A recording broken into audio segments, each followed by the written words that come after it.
He's here. Coach, if you just want to give us a little opening statement on what you've seen this first week of practice.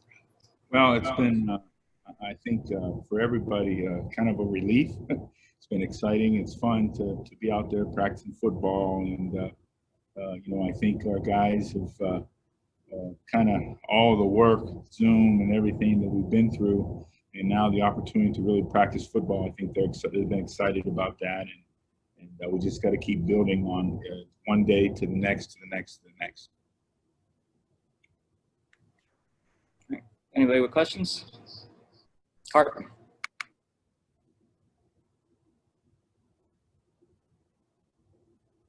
I can't hear him if he's talking.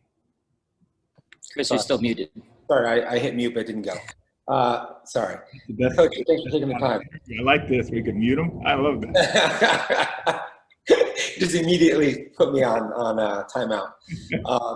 This summer, with your opportunity to do some hands-on stuff from skill development standpoint, walkthroughs and whatnot, how much help do you think that was in getting guys acclimated to the scheme?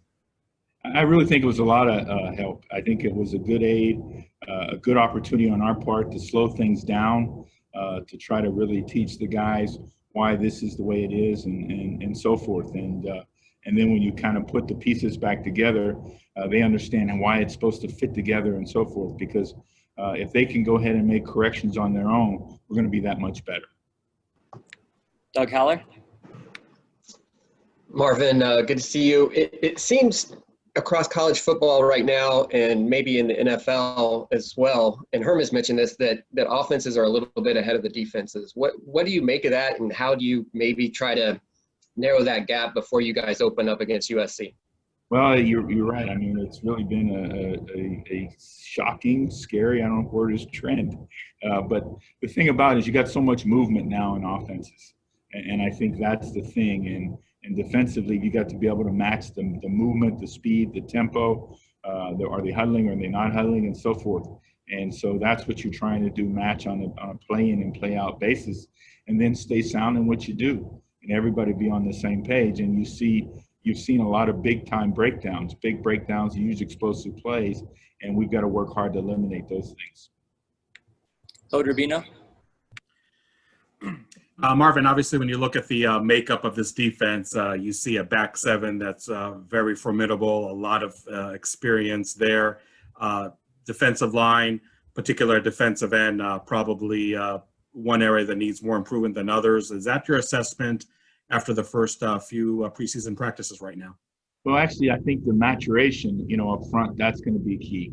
And as you mentioned, is the defensive line position and then the depth and everything as we go overall. But I think the maturation up front, and I think that's what this kind where we are right now in football. That's what we're working on, to develop not only the groups, but and how to play and so forth, but also to develop some depth and so forth there. So, knock on wood, let's just keep working and playing hard. But these guys are working hard, and I think we're going to have some guys who've had very limited roles here show that they deserve to have a larger role. Cartman. Coach, I'm sure that you want to be able to have a lot of sub packages for the different types of teams that you're going to face. How do you feel about the college players' ability to grasp everything that you guys are trying to do and execute it? And do you feel like you'll be able to you broke full scope of what you like to be able to from that side? Yeah. Do you think you'll be – sorry. I think the biggest thing is it's really not what I know. It's going to come down to what they know and what they can take into a football game each week through the plan. And I think we'll be fine that way. And that's the exciting part. We've exposed them to a lot, and then it'll become the pieces that go in and we really rep play after play after play that we'll use to apply versus the opponents. Doug Haller. Marvin, we've heard a lot of encouraging words about Merlin Robertson's drive and just preparation for the season. What's the biggest difference you've seen in him just from last year to where you are now?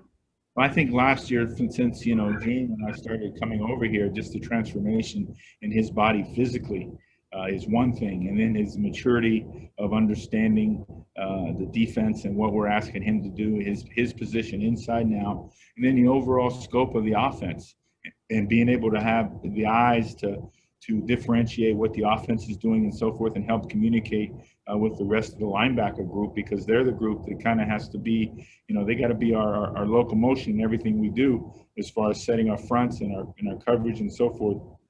And I'm really pleased with his. Has really shown a lot of maturity throughout this whole period. Michelle Gardner. Coach, Tyler Johnson making the transfer from linebacker to defensive end. What have you seen from him so far? Well, he's one of those guys who now is getting an opportunity to really maybe do something he's more suited to do. And he's really kind of taking the opportunity and running with it, which is great. And, so really been pleased with Tyler. I would say that, last year in the role I was in, Tyler spent a lot of time soul searching with me all the time about different things. And now that he's back out here and playing football, you see a big smile on his face, and he's having fun, and he's really bonded with coaches up front, and that's been great to see. He's kind of got a new life, and that's really cool when you get an opportunity like that. Gabe Sports. What, based on so far in the fall practices, have you seen from Chase Lucas and Jack Jones and their role in the secondary this fall? Well, you got to be pleased with both of them overall. They have ability to play in the secondary, but their ability to become leaders on this defensive football team, I think that to me is the most pleasing part because they have experience playing. Obviously, Chase has been here throughout his collegiate career. Jack comes in a different way, but really just the maturity for them to really be demanding of their teammates to get things right. And that's great. Doug Haller. Marvin, just with all the stops and starts and just the craziness of the offseason, what's your biggest concern right now? Just continue to work and stay healthy. I think, like we talked about, just so depth. Like you said, we've had a lot of starts and stops and so forth, and we're trying to convince our guys to stay within our little bubble we got here. And they did a great job before until we got shut down in August. And now we got to go back, and we're really working hard at that. Them understanding the sacrifice it's going to take for us to have success this football season. It's going to be on the field, but we're going to have real success off the field in everything we do.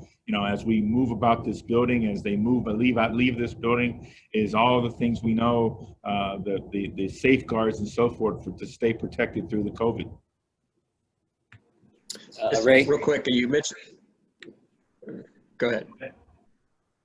Okay, I was going to say that Herm says you guys have started looking at USC. How much emphasis is placed on preparing for their weapons versus just general improvements of the defense at this point, preparing for the season?